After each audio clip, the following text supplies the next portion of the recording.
Hola, buenas tardes. Bueno, soy Alejandro Ciarlovila, hay gente que ya me conoce y bueno, para quienes no, les cuento que me dedico a la micropigmentación. En marzo va a ser 23 años y es exclusivamente lo que hago, no hago otras actividades laborales, profesionales o laborales que no tengan que ver con esto. O sea que todo lo mío está enfocado y tratando de optimizar esta técnica. Hago micropigmentación, microblading, thermoblading, una técnica nueva que saqué el año pasado, y dentro de lo que es la instrucción en micropigmentación, nosotros tenemos una escuela, representa una marca internacional. No viene al caso porque no estoy para hablar de marcas, sino para dar una pauta general de temas que son inherentes a la técnica y que les pueden interesar a ustedes.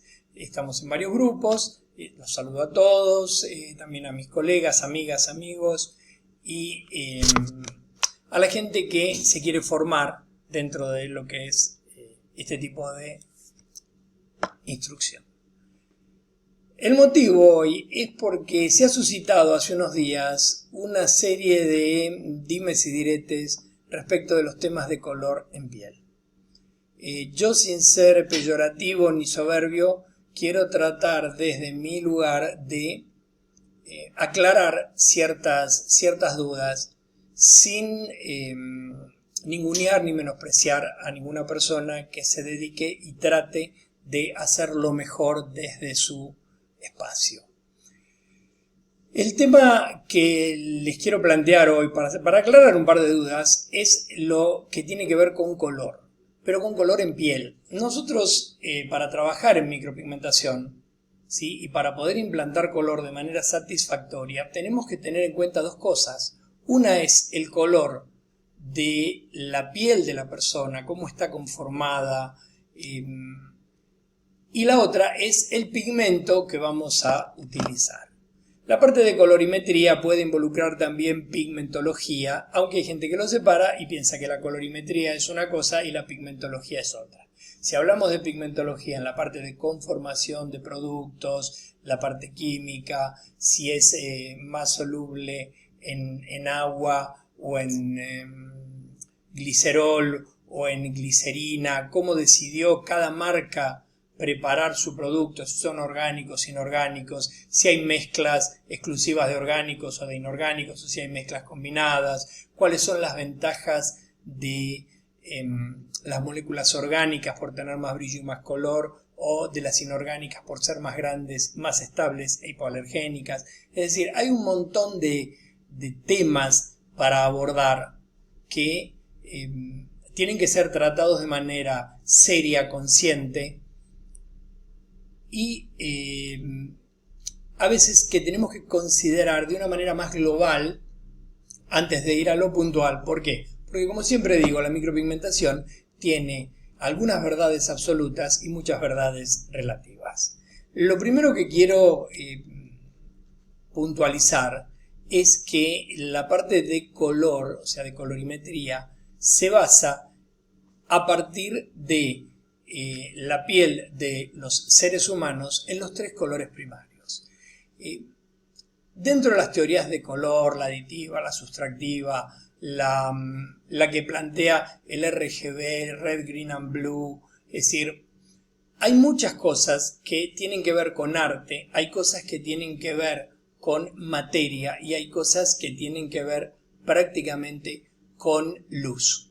¿Sí? Por supuesto que para que se vea el color tiene que haber luz. Si no hay luz, no hay color, porque un color se ve como tal o cual en base a la luz que absorbe o que refleja. La luz se emite en diferentes longitudes de onda, las superficies reflejan algunas, absorben otras, de ahí los colores.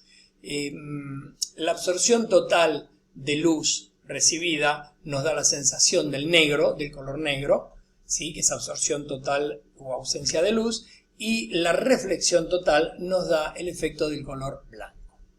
Los colores primarios reales, ¿sí?, los que conforman la piel de todos los seres humanos, son los tres colores que no se pueden formar con mezclas de otros colores. El amarillo, el rojo y el azul, realmente son colores que no se pueden formar, se obtienen puros de la naturaleza, no importa si es orgánico o inorgánico, en ambos casos es lo mismo. Yo no puedo armar amarillo mezclando otros colores, no puedo armar rojo mezclando otros colores y no puedo armar azul mezclando otros colores. Hay una teoría que se aplica mucho en la parte de lo que es imprenta, creo, básicamente en lo que involucra los colores cian, magenta y amarillo, que es la más parecida a la de los colores primarios, que son el amarillo, el rojo y el azul. El cian es un azul claro, el magenta es un rojo que tiene un porcentaje de azul, ¿sí? Pero ya no son tan puros. Los puros son el amarillo, el rojo y el azul. Todos los seres humanos, de todas las razas, estamos conformados por la mezcla de estos tres colores.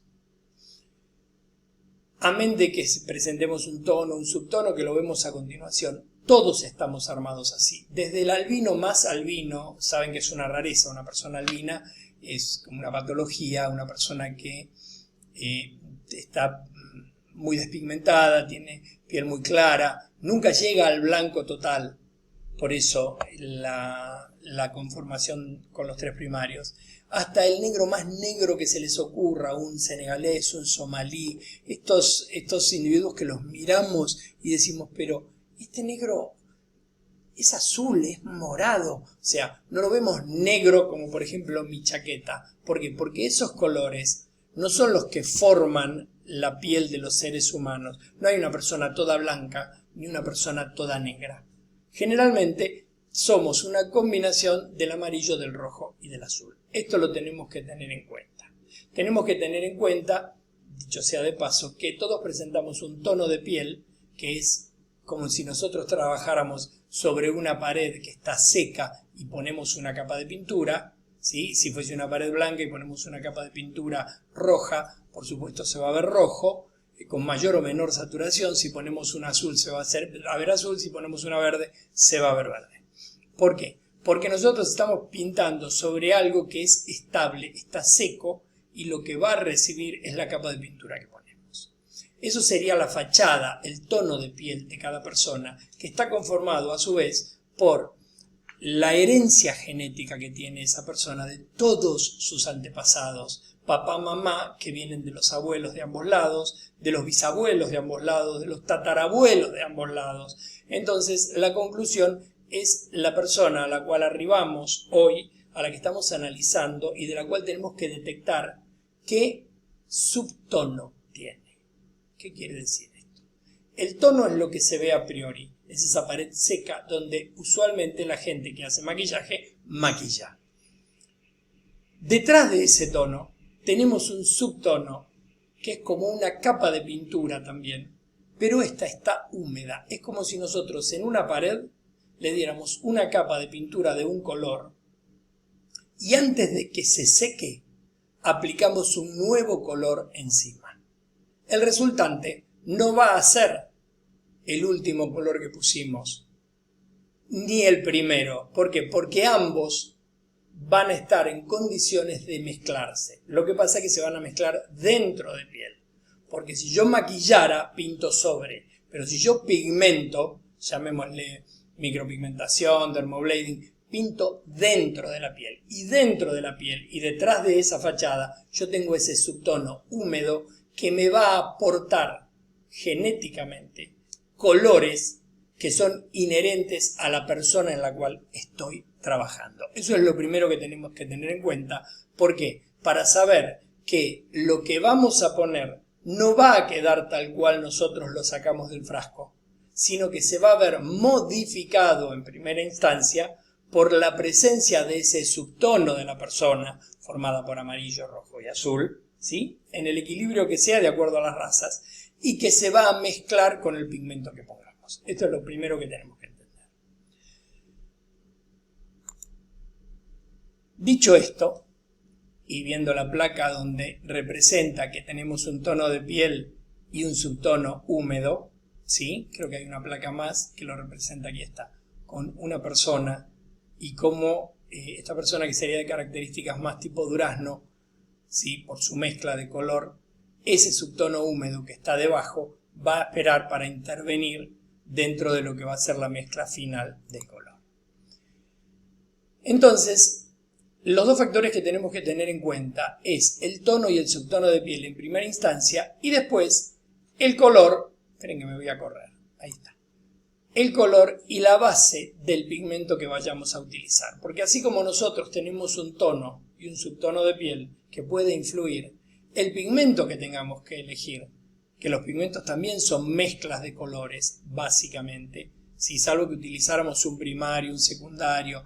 Por ejemplo, en tatuaje, generalmente se utiliza negro para delinear, para tribales.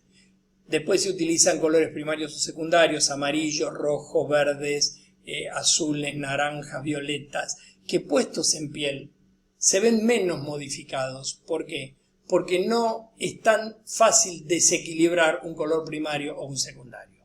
Cuando yo hago una mezcla, que lo vamos a llamar marrones, y cuando hablo de marrones les pido que abran la mente y no se queden con la idea del color marrón de los zapatos o de la cartera. Todos nosotros, todos los seres humanos, de todas las razas, más blanco, más oscuro, más verdoso, más rosado, más rojizo, ¿sí? Todos estamos formados por la mezcla de los tres colores primarios, amarillo, rojo y azul. Muy bien, una vez que identificamos eso, que es como el ADN personal de cada uno, y antes se mantenía dentro de unos parámetros más fáciles de detectar. ¿Por qué? Porque las diferentes razas, las diferentes tribus no se mezclaban entre sí. Por ejemplo, si nosotros teníamos a los Watusis, que eran altos y flacos, ¿sí? El hombre era alto y flaco, la mujer alta y flaca, se emparentaban entre ellos. El Watusito generalmente, si venía de una línea genética constante y dentro de gente de la misma tribu, también iba a tener las características de ser alto y flaco. Puede pasar para, por ejemplo, un jíbaro chiquito y esmirriado, la jíbara chiquita y esmirriada, el jibarito chiquito y esmirriado también. Con la globalización, la apertura, la mezcla de razas, bueno, fíjense que nosotros, sobre todo para una geografía local, yo estoy en Argentina, nuestra raza, ¿sí? En realidad acá llegaron los españoles, los portugueses, los italianos, por tanto gente de características de raza blanca. Traían esclavos que ayudaban en los barcos que eran de raza negra y se encontraron acá con los indios, con los aborígenes locales. Entonces nosotros ya teníamos tres opciones: blanco con blanco, blanco, negro con negro, negro, indio con indio, indio. Pero se mezclaron entre sí. Entonces de pronto un blanco que se mezcló con un negro nos dio, ¿sí?, como resultante lo que sería un mulato o una mulata. Si un blanco se mezcló con un indio, tenemos el mestizo. Y si un indio se mezcló con un negro, tenemos lo que sería un sambo. Así se llama esta mezcla de indio o aborigen y negro. Ya a partir de tres opciones tenemos 6. De acá, y fíjense que todavía no entraron las razas orientales, chino, japonés, taiwanés, coreano, todo lo que sea raza amarilla. Después tenemos que tener en cuenta también que, por ejemplo, en España, para personas de raza blanca, tuvieron durante mucho tiempo invasiones moras, sí, que eran pieles oscuras y se mezclaron. Los israelíes se mezclaron con los sefaradíes, que eran oscuros. Entonces pasábamos de una persona blanco-rojiza a emparentarse, al emparentarse con una persona de características más oscuras, porque eran más oscuros, verdosos, pero oscuros. Los resultantes eran o personas más trigueñas, ¿sí?, lo que ustedes vulgarmente a veces llaman mate. ¿Sí? El mate no es un color, mate es un grado de brillo, que puede ser mate, semimate o brillante. Pero bueno, trigueña es la palabra, como pasó en España, como pasó en Israel, como pasó en Italia al mezclarse los italianos con los celtas. Entonces tuvimos una serie de variantes de subtonos de piel sobre todo. Nosotros tenemos que tener en cuenta y detectar en primera instancia ese subtono para poder elegir satisfactoriamente el pigmento. Acá decimos de nuevo que el amarillo, el rojo y el azul son los que nos dan el origen a todo lo que sean los marrones, vamos a llamarlo así, ¿sí?, que es donde estamos involucrados o incluidos los seres humanos, de todas las razas. La mezcla de los tres primarios nos da la condición de marrón, de acuerdo a las cantidades y porcentajes de uno u otro, los diferentes tipos. Si yo mezclo dos y solo dos de los primarios, por ejemplo, azul y rojo, o azul y amarillo, o rojo y amarillo, voy a obtener tres colores diferentes. Por ejemplo, el naranja, el violeta y el verde. Estos son colores secundarios, porque se formaron a expensas de dos y solo dos primarios. Esto es colorimetría, ¿sí?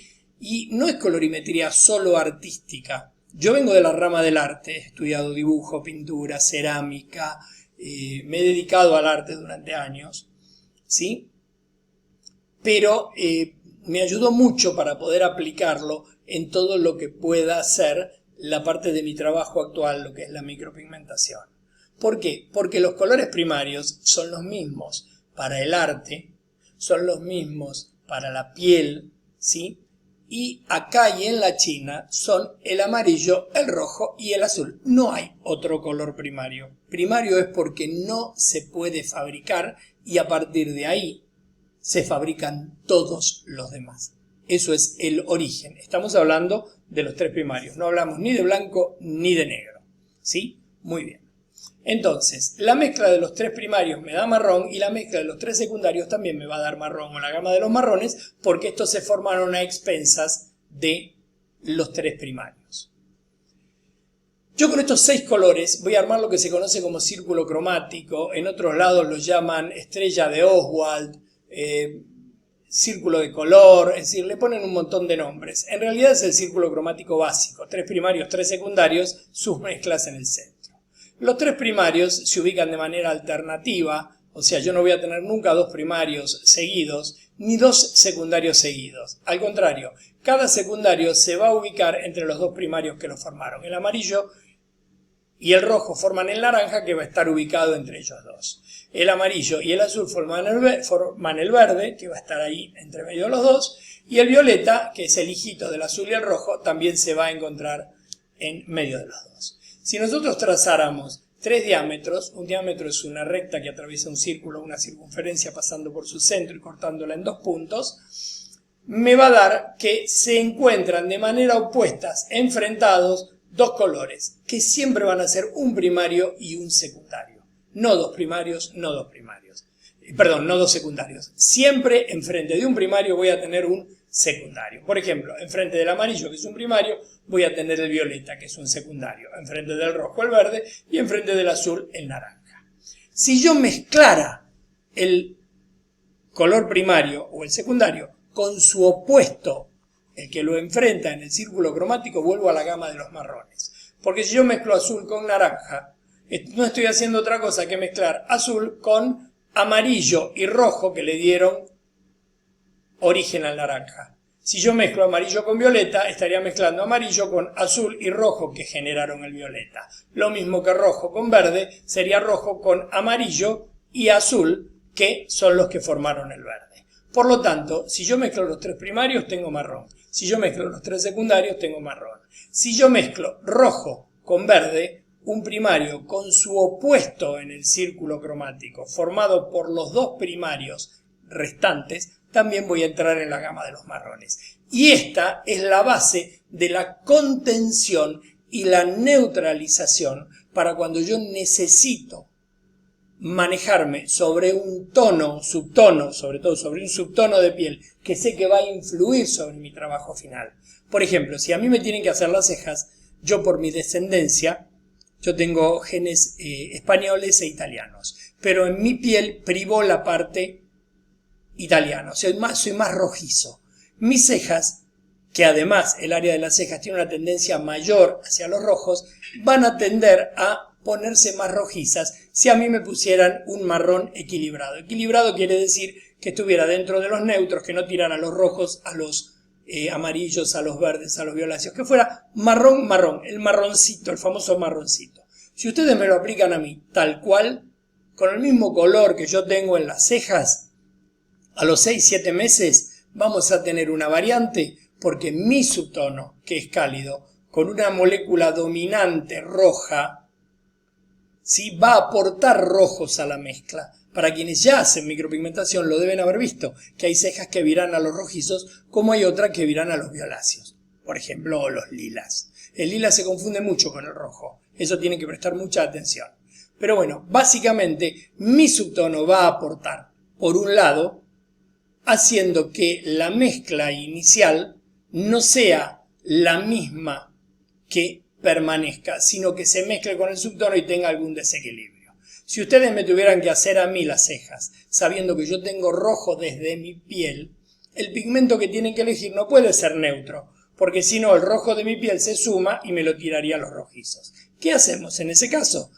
Tenemos un pigmento que puede venir preparado, porque hay pigmentos que ya vienen formulados con bases específicas, entonces que tenga un poquitito más de verde, y van a decir, ¿me va a quedar verde? No. ¿Por qué? Porque mi piel va a aportar los rojos que faltan. Entonces, ustedes ponen un pigmento que en vez de ser equilibrado neutro, es verdoso.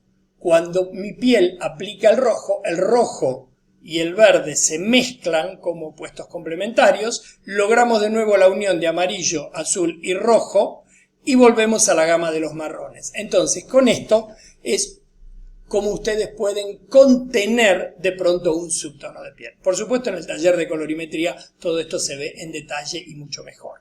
Pero lo que quiero es que se entienda básicamente cómo son las pautas de color y cómo tenemos que trabajar.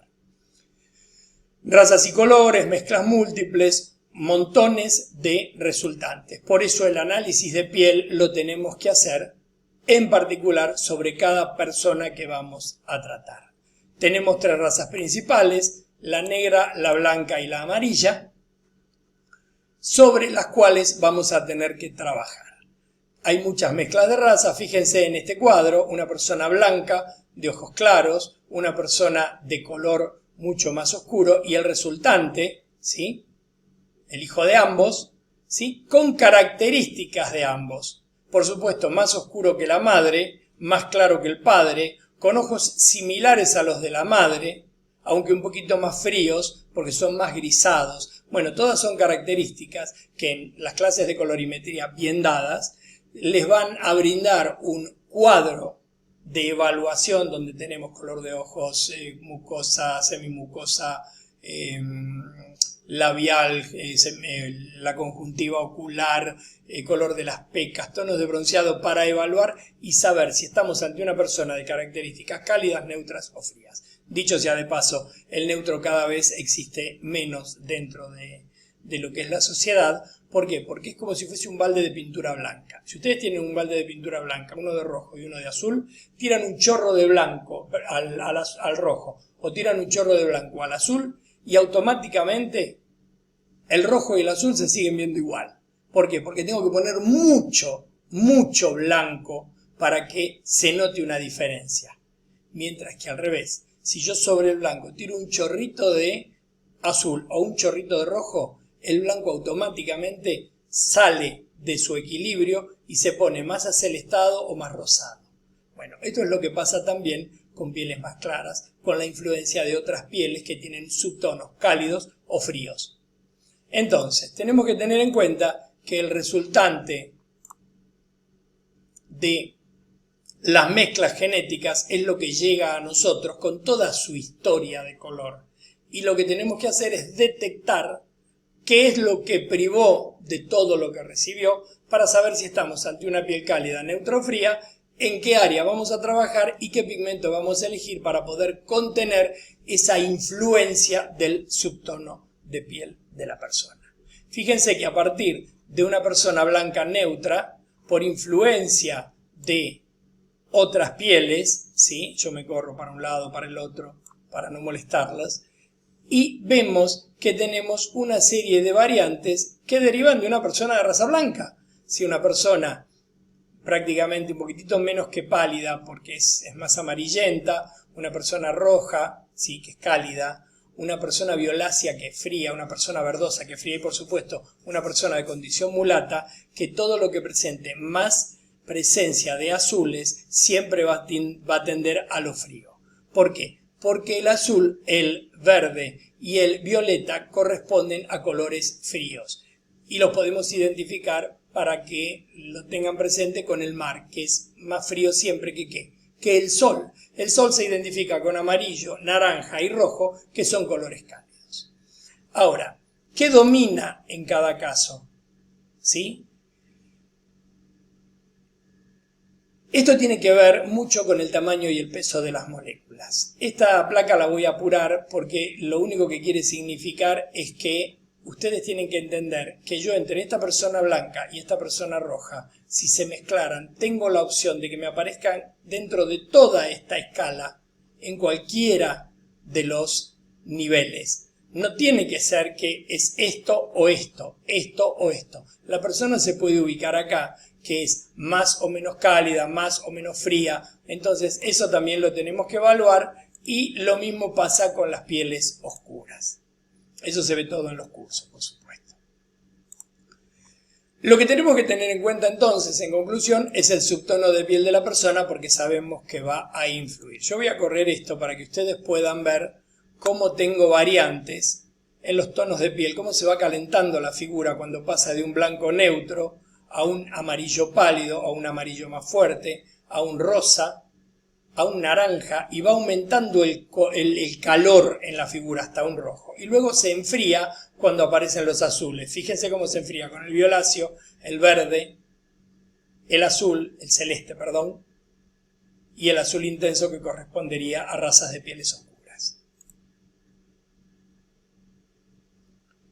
Tenemos diferentes grupos de pieles, ¿sí? Pieles claras, pálidas, orientales, rosadas, rojizas, ¿sí? Estas son cálidas, estas son neutras y estas serían todas las frías. Pero yo quiero arribar a otra pauta en general, porque he escuchado en algunos comentarios, sobre todo en algún video que han subido, como que la ley de balance es algo que no tiene realmente importancia dentro de lo que es el mundo de la colorimetría, ¿sí? Y no estoy hablando de la colorimetría artística, estoy hablando de la colorimetría en piel. Lo que tenemos que tener en cuenta, acá tenemos todas las opciones, las diferentes pieles, es un cuadro comparativo muy lindo donde ustedes pueden ver qué es más frío, ¿sí? Qué es más cálido, por ejemplo, y qué es más neutro. Por supuesto, esto sí, es más oscuro y es todo más frío. Todo lo que es oscuro es frío porque tiene más presencia de azules. Bueno, los colores de los pigmentos viran, sí, siempre. Antes o después, siempre. Pero siempre. O sea, yo puedo lograr que un color vire a mayor lapso de tiempo posible, eligiendo bien el pigmento que voy a utilizar con una base equilibrada que me va a permitir contener el subtono de piel de la persona. Pero yo no voy a poder evitar que los colores viren. ¿Por qué? Porque hay un montón de cosas que intervienen en ese virado. El subtono de la persona en primera instancia. La elección del pigmento, si es acertada o no. La profundidad de implante. Hay zonas donde el implante no puede ser degradado por los macrófagos. Y zonas donde sí. Por ejemplo, nosotros tenemos epidermis, dermis e hipodermis y deberíamos trabajar en lo que es dermis papilar. En la dermis papilar, el macrófago, si el macrófago es un organismo de defensa que se encarga de atacar, degradar, ¿sí? Eliminar todos los agentes exógenos, ajenos a nuestro cuerpo, que entran en el organismo. No importa si es una bacteria, un virus, un microbio, una molécula de pigmento, el macrófago lo va a atacar igual. Esta placa se me quiere ir, no quiere quedarse. Bueno, pero es la acción de los macrófagos. El macrófago puede comer de manera aleatoria, sí, es real. ¿Es selectivo? Depende. Por ejemplo, si yo tuviese un pigmento inorgánico, un pigmento orgánico, por ahí sí es selectivo y va más sobre uno que sobre el otro. Es más, desde algunos estudios que se han hecho, a pesar de que hay gente que considera que los pigmentos orgánicos son mejor asumidos por el cuerpo, ¿sí? Yo les diría que el macrófago ataca más al pigmento orgánico porque a veces lo puede identificar al ser de origen orgánico como una bacteria o como un microbio. Y nosotros sabemos que si en nuestro cuerpo entra un microbio o una bacteria y nuestro sistema de defensa no lo contiene en forma y tiempo, si se reproduce, que es la característica que tienen los organismos vivos, si se reproduce nos puede generar una enfermedad. Pero lo que les quiero decir es que el macrófago puede también ser selectivo. Y hay otro tema que tiene que ver con el macrófago y que es un poquitito el kit de la cuestión por el cual estamos teniendo esta charla, ¿sí? Hay gente que desestima lo que se conoce como ley de balance. Y eso realmente es muy, muy importante, porque con eso básicamente tiene que ver el tema de las mezclas, del asentamiento de color y de la eliminación también por parte de nuestro organismo. Dijimos que el subtono, la elección del pigmento, la profundidad de implante, la acción de los macrófagos, los agentes externos cuando la gente hace pileta de natación, o utiliza ácidos, hace peeling, ¿sí? Toman mucho sol. Bien, todo eso influye sobre el color del pigmento. Fíjense que cuando ustedes se meten en la pileta y después, que es una pileta que tiene cloro, se van desgastando, se daña el cabello, se daña la piel, se dañan las mallas porque se decoloran, eso es por acción del cloro. Bueno, también actúa sobre los pigmentos que están bajo piel. Si el color vira a corto plazo, hay un error de elección de color. De pronto, a mediano o largo plazo, ya puede ser por acción de los macrófagos, metabolismo, tipo de piel o profundidad de implante e inclusive falta de mantenimiento. Esto no es para toda la vida. Yo hago un trabajo hoy y realmente tengo que hacer un retoque después de un tiempo porque mi cuerpo a partir de los macrófagos va a ir degradando, ¿sí? Ese color que se puso inicialmente. Lo va a degradar mientras la persona esté viva porque su metabolismo va a estar activo. Entonces, si ustedes no quieren que el pigmento vire, ¿sí? Si no quieren que el pigmento vire, una vez que terminan de hacer el trabajo, la opción es matar a la paciente. Entonces, interrumpen el metabolismo y queda tal cual lo pusieron. Evidentemente, no es una solución. Entonces, la ley de balance, a pesar de que algunos piensan que solamente sirve para quienes fabrican los pigmentos, yo les digo que no. Sin ser soberbio, sin ser absolutista, y lo voy a argumentar con razones, para que entiendan, ¿sí?, por qué hay que considerar el tamaño y el peso molecular cuando nosotros elegimos un pigmento y cuando aplicamos un pigmento. Yo no voy a contar moléculas ni tengo un microscopio electrónico para ver cuántas moléculas tengo en cada gota de pigmento. Yo lo que tengo que hacer es elegir un pigmento que tenga una tendencia de subtono, hacia de base, hacia un lado o hacia el otro, teniendo en cuenta el subtono que presente la persona y lo que tengo que contener. La ley de balance nos habla de tamaño y peso molecular de las tres moléculas de los colores primarios. El azul presenta una molécula grande y pesada. El rojo tiene una molécula de tamaño y peso medio. Y el amarillo tiene una molécula más pequeña y liviana. Si yo mezclara estas moléculas así, literalmente estoy conformando un marrón, pero no se vería como marrón. ¿Por qué? Porque la dominancia del azul sería mucho mayor por ser una molécula más pesada, más intensa, más grande, ¿sí?, que es la que va a tender a permanecer y que va a tener una supremacía sobre las otras dos. Vamos a terminar con esta placa, que es azul más 2 rojas más 3 amarillas, me daría un marrón neutro. Esto se conoce como ley de balance. Esto quiere decir, espérenme que lo tengo por acá, que si yo en una mezcla, por cada molécula azul, tengo 2 rojas y 3 moléculas amarillas, tengo un marrón equilibrado. Esto no va a ser cálido, no va a ser frío, esto va a ser neutro. Va a ser un marrón equilibrado. Si yo esto lo pongo en una piel y la piel no es neutra, es el mayor error que puedo cometer. ¿Por qué? Porque le estoy dando libre albedrío al subtono de la persona para que me lo vuelque, si es fría, hacia los tonos fríos y si es cálida, hacia los tonos cálidos. Entonces, la elección de un pigmento neutro para no cometer errores es una mala elección. Siempre hay que detectar primero el subtono y después ver qué es lo que estamos poniendo. Siguiendo con el tema de la ley de balance y dándole la importancia que realmente se merece, lo voy a explicar desde el principio. Ustedes imagínense que yo tengo un pigmento conformado por amarillo, rojo y azul. Lo pongo dentro de piel. ¿Cómo lo pongo dentro de piel? Pincho la piel. Cuando pincho la piel, ¿qué pasa? Bueno, sangra, ¿sí? Salen fluidos, no es que salen a borbotones, pero sale fluido, sale sangre, sale líquido tisular. Nosotros somos como una bolsa de líquido. Si yo pincho la bolsa, el líquido que está dentro tiende a salir. Si yo por donde está saliendo el líquido quiero meter algo, tiende a ser barrido hacia afuera. Bueno, tenemos rojos medianos, azules grandes, amarillos pequeños. Imagínense que por la puerta de su casa entran 3 personas, una grande, una mediana y una chiquita. Y ustedes dicen, bueno, vamos a empujarlas para que no entren. ¿A quién van a poder empujar con mayor facilidad? A la más chiquita. ¿Por qué? Porque es la que tiene menos masa, menos peso. Entonces, al amarillo ya le cuesta más entrar en piel. Supongamos que viene con las rojas, empujan con la máquina, empuja la aguja, penetró, ya está dentro de piel.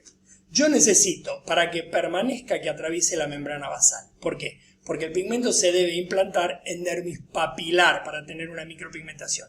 Nosotros tenemos epidermis, que se conforma desde la membrana basal hacia arriba, con el estrato granuloso, el estrato córneo, es decir, hablemos de del epidermis como estaba considerado originalmente, con 3 estratos. Ahora dicen que tiene 5. Bien. Lo importante es que desde la parte basal o germinativa se forma la célula, que va subiendo, va empujando todo lo demás, pasa por una célula más redondeada en el estrato granuloso, se aplana, ¿sí? Se forma el corneocito, que es la que conforma el estrato córneo, y la perdemos por descamación. Ese proceso pasa entre 28 y 30 días promedio entre una persona de 1 año y una de 70. Si tengo una paciente de más de 40 años, 35, 40, 45, 50 años, voy a tener que esperar un poquitito más para que la renovación de la epidermis sea completa. Muy bien. Si cuando esto entra no pasa la epidermis, en la primera descamación se va a perder y no va a durar el trabajo. Entonces yo tengo que pasar la membrana basal. Pero tengo que pasar sin irme tan adentro, porque si me voy por debajo de la dermis papilar, que es la primer porción de la dermis, inmediatamente debajo de la membrana basal, si me voy más profundo, llego a dermis reticular, la columna de pigmento se divide y se establece en dermis reticular, en hipodermis, ¿sí? Ahí el macrófago que viene a comer también va a comer, porque no es que no hay macrófagos, sí existen, sí van, sí comen, pero pierden la capacidad de llevarse el pigmento, de eliminarlo, de degradarlo. Entonces, por lo tanto, ahí yo voy a tener lo que se conoce como un tatuaje que tiene una duración indefinida. Generalmente perdura por toda la vida, una vez que está establecido a nivel hipodérmico. Lo que yo necesito, teniendo en cuenta lo de la ley de balance, es que todos los colores penetren, y que todos penetren y se mantengan. Muy bien, entonces, ya les dije, me cuesta entrar porque salen los fluidos, me barren los amarillos, le cuesta más al amarillo entrar, pero empujamos, vinieron y entraron. Después tiene que decantar. ¿Cómo decanta? Por peso. Entonces, el peso de una molécula más pequeña, como la amarilla, va a ser menor que el de la roja y la azul, entonces va a tender a quedar más arriba. Cuanto más cercano quede a lo que sería la epidermis, si no pasa la basal se pierde en las primeras descamaciones, en el primer mes. Si pasa la basal y queda por debajo en dermis papilar, cuanto más arriba queda, más expuesto está a que el macrófago se lo pueda comer y llevar, y a que además cuando ustedes toman sol, se ponen una pileta que tiene cloro, utilizan ácido, se hacen un peeling, ¿sí? Más expuesto está a poder ser barrido. Por eso, si ustedes observan bien, van a ver que las cejas que originalmente se pigmentaron en castaños o en marrones, con el tiempo, si las dejan, no es que desaparecen totalmente. Primero pasan por un estadio que es más violáceo, si lo dejamos se alila un poco más, que muchas veces confundimos eso con el rosado, dicen no están rosadas o rojizas, pero si miramos bien, con ojo muy clínico, vamos a ver que es más que un rosado, un rojizo, un liláceo. ¿Por qué? Porque yo, cuando pierdo la molécula amarilla, me queda la roja y la azul que me da el violeta. Si tengo una piel clara que además colabora a que ese pigmento, al irse desgastando y mezclándose con una piel clara, se aclare el color, voy a tener el violeta aclarado, que es lila. Si yo aclaro el violeta, me va a los lilas. Entonces, tenemos que tener en cuenta primero que a la amarilla le cuesta más entrar. Segundo, que si queda más arriba es más fácil de degradar o de eliminar. Y después, hablando de los macrófagos, cuando dicen que son aleatorios y no selectivos, esto se trata, entre otras cosas, de un tema de comodidad. El macrófago come por fagocitosis, y esto es anatomía y fisiología. No tiene nada que ver con ingeniería, ni con química. Esto tiene que ver solamente con la parte de anatomía y fisiología del cuerpo humano. Entonces, el macrófago, que come por fagocitosis, o sea, envuelve a la partícula a la que quiere eliminar y la lleva, la degrada, ¿sí?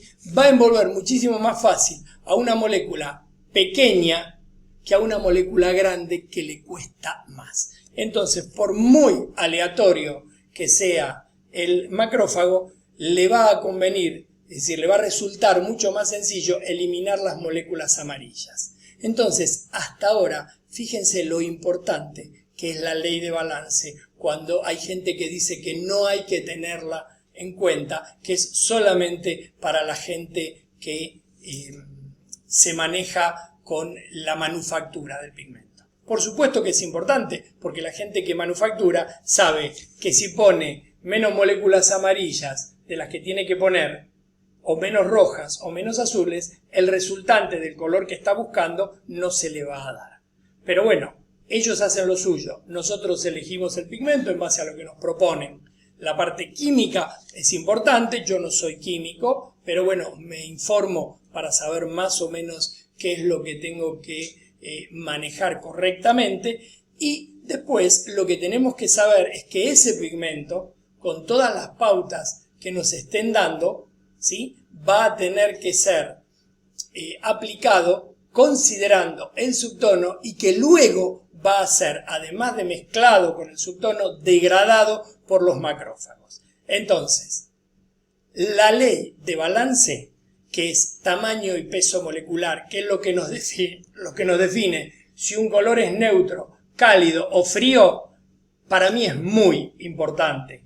Y después, en base a la degradación que podamos llegar a tener con la acción de los organismos de defensa, en base al tamaño y al peso molecular, a la posibilidad de mayor o menor entrada, de mayor rechazo, de alcance de mayor profundidad dentro de piel, me parece que es fundamental que la ley de balance sea considerada. Una cosita más. Yo aclaré la otra vez, y tomo siempre como ejemplo el círculo cromático para que ustedes hagan su estudio de la colorimetría en piel.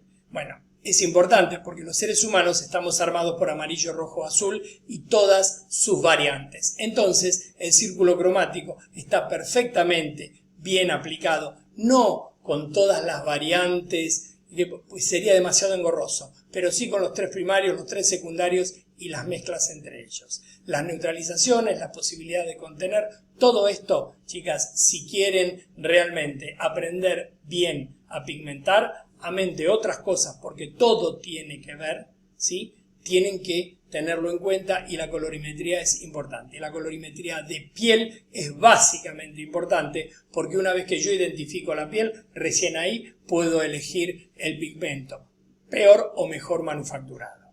Muchísimas gracias, disculpen la charla, pero necesitaba aclarar esto. Buenas tardes.